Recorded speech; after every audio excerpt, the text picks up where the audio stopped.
Hello and welcome back to Bent Guy 516. I'm really eager for Season 2 to start, but unfortunately we can't start until the snow stops. The winter is never ending this year. I just want spring to be here. I just want camping season to be here. In fact, let's hurry things along and say, camping season, come right now. Now that's better. Now let's get the trailer out of storage, get it prepared for the next camping season, and it all starts now.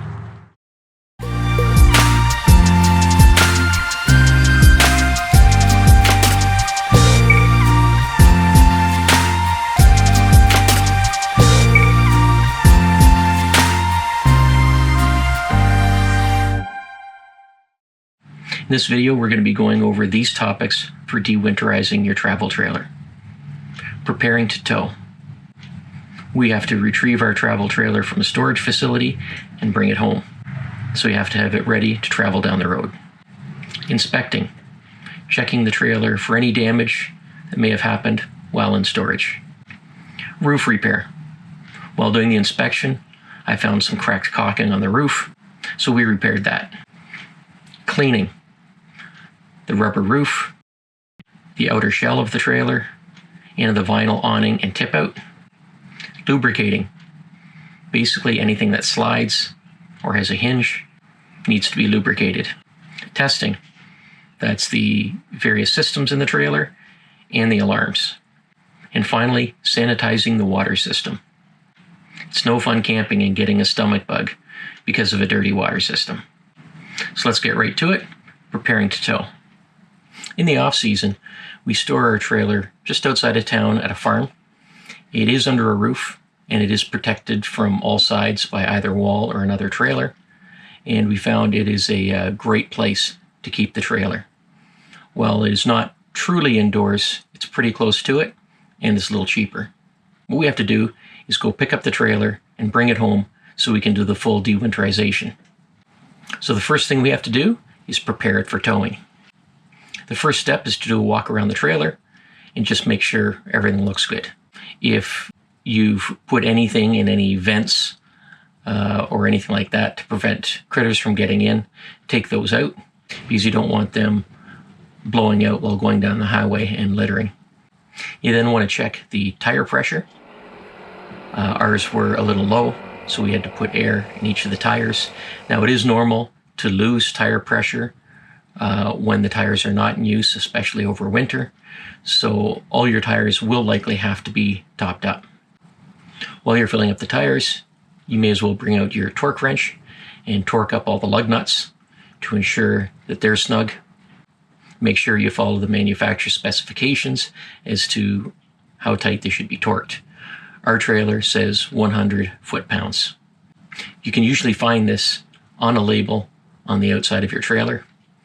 What I found over the years is when I owned an older travel trailer, most of the labels on the travel trailer were faded from the sun and just getting old. So this time when I got a new travel trailer, what I did is I took pictures of all the labels outside and store them all on my Google Keep app labeled as trailer labels.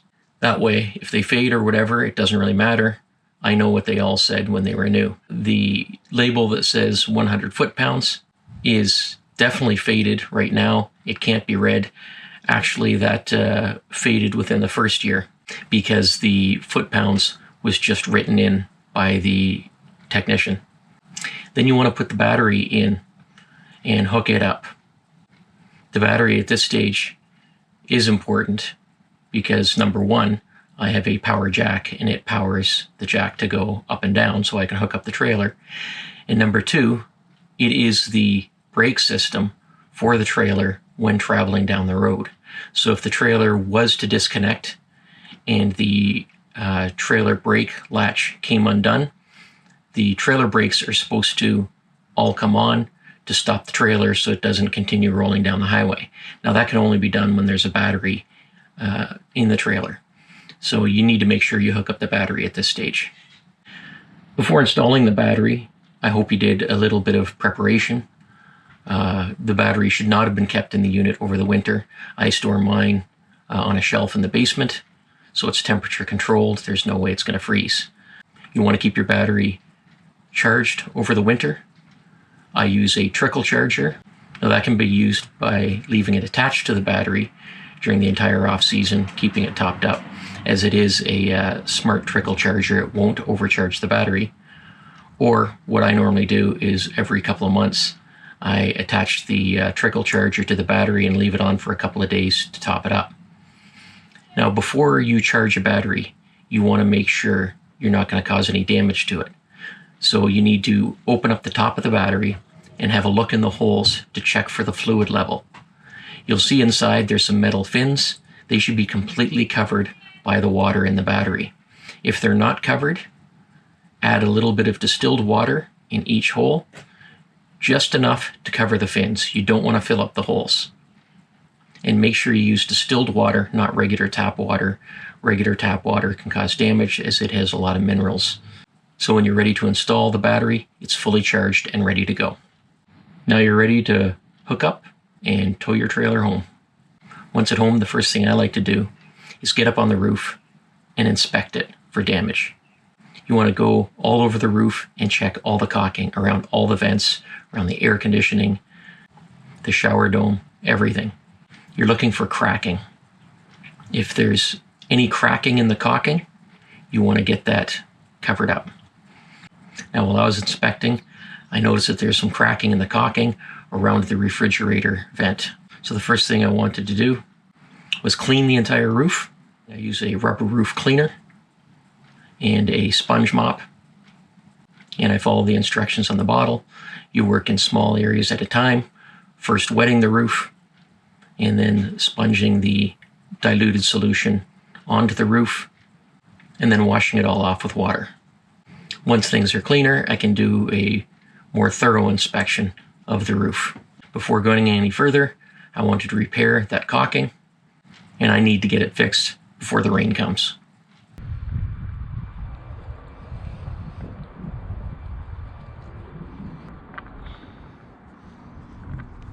Now you can see right down here, all along that seam there,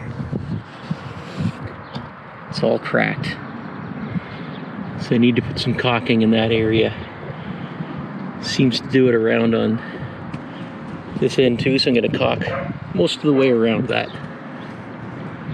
So I'm just cleaning off the area with the same rubber roof cleaner that I used for the overall roof. I'm using it in a little more concentrated formula. I'm scrubbing it, and you can see it is doing a pretty good job getting the area clean. You want the new sealant to really be able to stick when you apply it. If it's filthy, it'll just come back off. Got some clean water in here, and I'm going to rinse off the soap residue.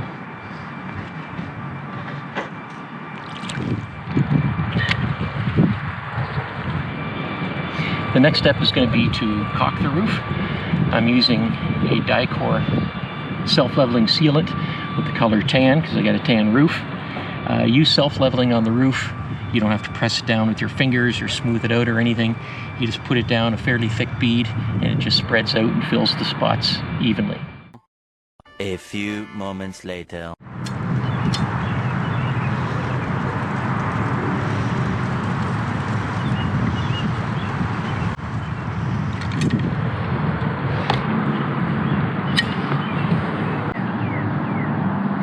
You can see it levels all on its own.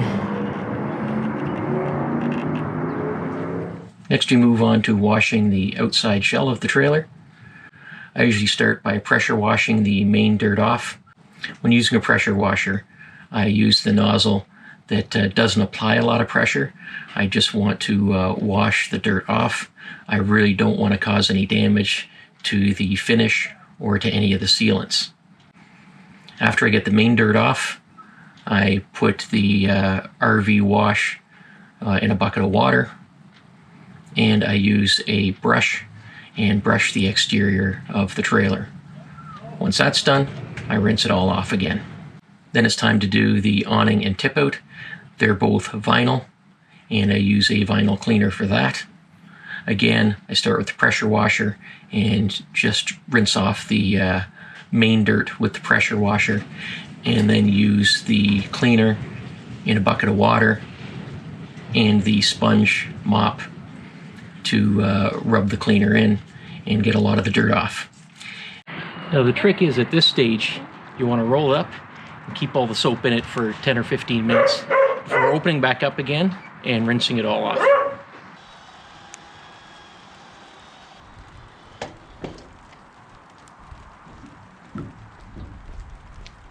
The awning gets particularly dirty over time. As you roll it up, sometimes there's leaves in it or other things and it stains it. For stains that the awning cleaner doesn't clean, I use a magic eraser, and like magic, it comes off. Then we get into testing. Inside the trailer, you want to check your propane alarm and your smoke alarm.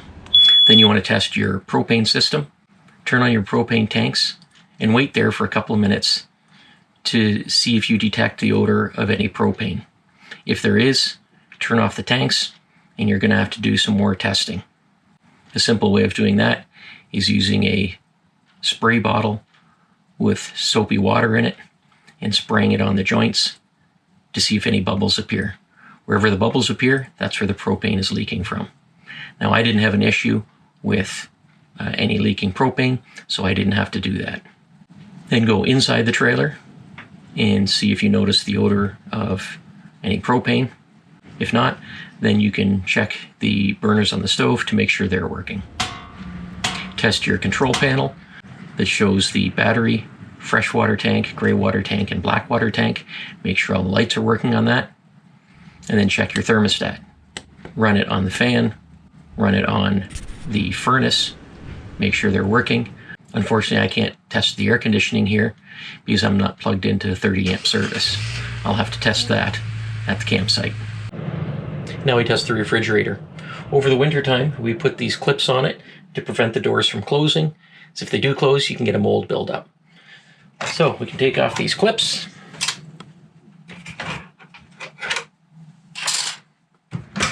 Close it up.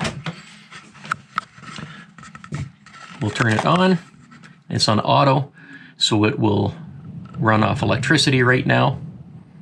So I'm pressing this in, turns on the gas.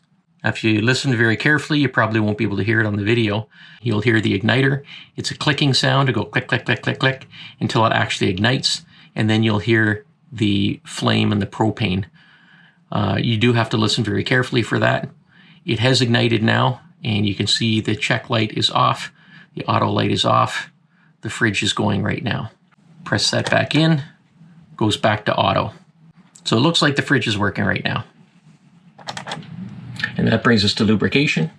Basically anything that moves or slides should get a little shot of lubrication to keep it moving and sliding. You want to lubricate the tongue jack,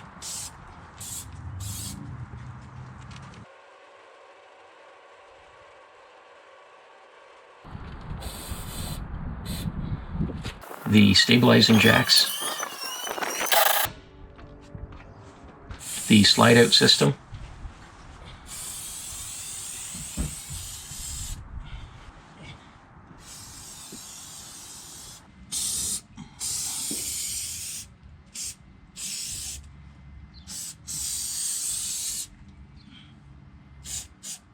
the hinges in the awning,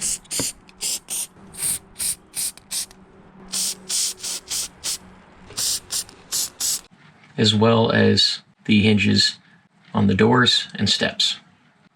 One big lubricating job is repacking the wheel bearings.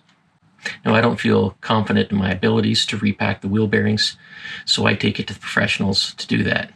So I took the trailer down to Don's Trailer Service in Kitchener, and for around $300, they repacked all 4 wheel bearings.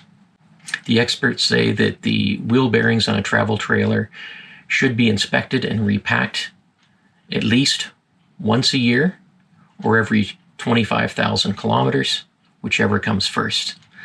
I have to admit, I haven't been real strict with that. We got our trailer 3 years ago, and this is the first time that I'm doing it now. Luckily, I haven't had any issues, but that is just luck. Now it's time to sanitize the water system. First thing you want to do is get the plumbing antifreeze out of the system. You want to go to the low point drains on your trailer Many trailers, they're marked on the outside like ours is. You go underneath, undo both the hot and cold low water drain, and then go into the trailer, open a faucet to release the pressure in the system, and it will drain out. Now you want to make sure that your hot water tank is closed, so it's being bypassed. You don't want to be adding the bleach water to that. Then you go around to the freshwater tank and get under the trailer, find the drain for that and drain that, see if there's any plumbing antifreeze left in the freshwater tank. Then you make sure you close up all those outlets once they've drained, and then it's time to fill it up. Now, a couple things about filling up is you want to use the proper hose for filling up your tank. Most RV type stores sell you this type of hose, a white hose. This is meant for drinking water. So this is a safe hose to use. Do not use your average everyday garden hose. They're usually green. Those things have plastic and rubber in them. They're not meant for people to drink out of. You get sick from doing that. I happen to have a 0G hose. This is safe for drinking water. A lot of RVs are replacing their white hoses with these ones because they roll up nice and small, and they're good quality hoses. First thing you want to do is have a container like this that you can put some water in. I put about half full of water. And then what you need to do is take bleach. Now what it is you use a quarter cup of bleach for every 15 gallons that your freshwater tank holds. Our freshwater tank holds 49 gallons, so that's a little over 3/4 of a cup of bleach. So I'm going to add that to the water jug here.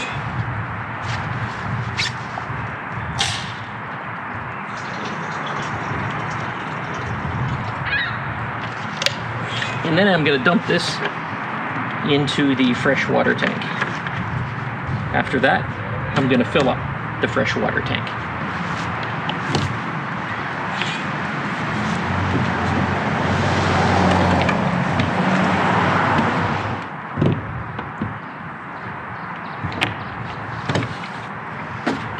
Now you're going to want to rinse out this jug because it had a pretty good concentration of bleach in it, which is certainly going to help clean it too. So now it's time to put the hose in here, rinse out the jug, then we put the hose in here and we fill up our tank. Now it's full. Then you open up each tap, and you'll see plumbing antifreeze come through in the beginning. And then you let it run until you smell bleach. And I can smell the bleach now. Turn off the cold, turn on the hot.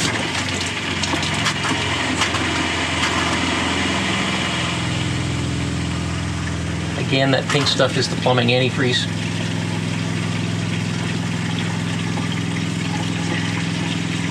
And I can smell the bleach in it now. Just gonna double check the cold water. Yep, definite bleach smell. And then you go on to the rest of the sinks.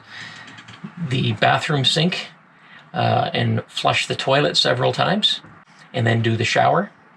Make sure hot and cold. Do it the same way as this kitchen sink, and then do the outdoor shower. Don't forget about the outdoor shower. Once that's all done, you let it sit. And you let it sit for about 8 hours or longer. What I do is I do it on day 1 and let it sit overnight. Day 2, I'll drain it.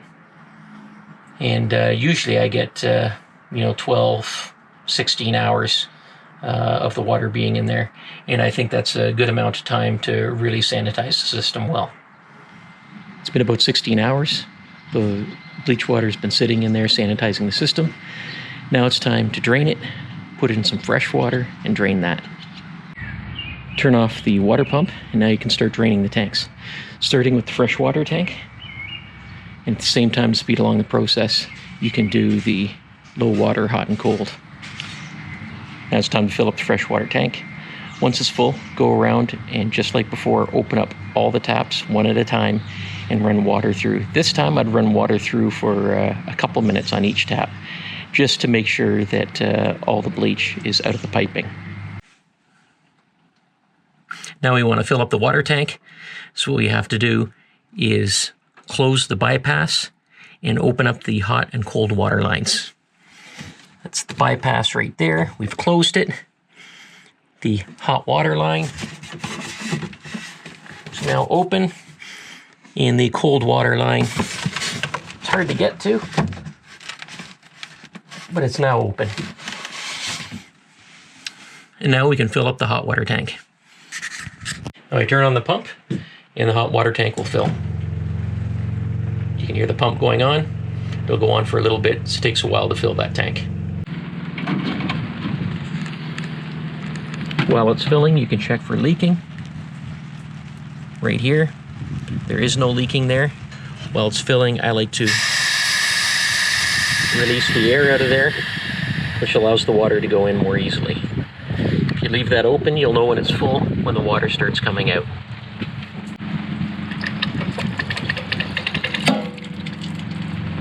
And there we go.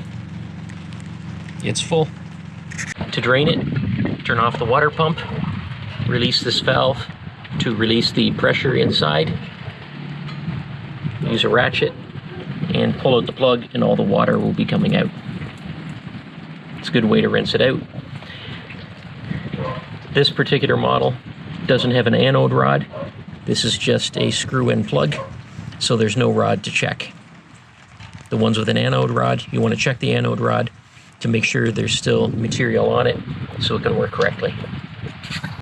And once that's done, you can drain the tank again, because the freshwater tank is still going to have a little bit of remnants of the bleach water in it. You can drain it. Then you're good enough to go. Your system is sanitized. If you want, just to be sure, you can do another full tank and another drain, but I don't think that's really necessary. And that's it. That's a sanitized water system. I was about to wrap up this video, and then I realized I never told you what my wife does when I'm cleaning and doing the stuff on the outside of the trailer. Like many of you, we both have our roles and responsibilities. When we're setting up at a campsite, when we're taking down, when we're winterizing, and when we're de-winterizing. So the stuff that she does when de-winterizing is she comes into the trailer and she basically cleans everything. She goes into the cupboards. The cupboards are lined with a shelf paper. She takes that out. She takes everything out of the cupboards and she washes it all. Then she puts it all back. She wipes down every surface of the trailer. She vacuums and washes the floor. She brings out the blankets to put on the couch and the pillows, gets the bed ready, and then she does an inventory of the stuff that we have in here, and restocks what she thinks needs to be restocked, or starts preparing to restock by buying the items. Now, my wife likes to be prepared for almost anything, so we have a lot of stuff that she restocks. Just look at the back of her bathroom door. She has a shoe rack that she fills up with all little things. Now, she's a nurse, so she likes to be prepared for medical stuff, so we have a lot of stuff in these things. Basically, she makes the trailer clean, homey, and beautiful. That's her responsibility, and she does a great job at it. She makes sure that when we go out, we are completely taken care of. She stocks it and maintains that. That wraps up our de-winterizing video. I hope you liked it. If you do, please hit the thumbs up. Love getting the likes. If you're new to the channel, please check out our other videos. We mostly do reviews of parks in Ontario, Canada, also some do-it-yourself travel trailer videos, and some other various videos. Please subscribe, check it out. We'll see you on the next video.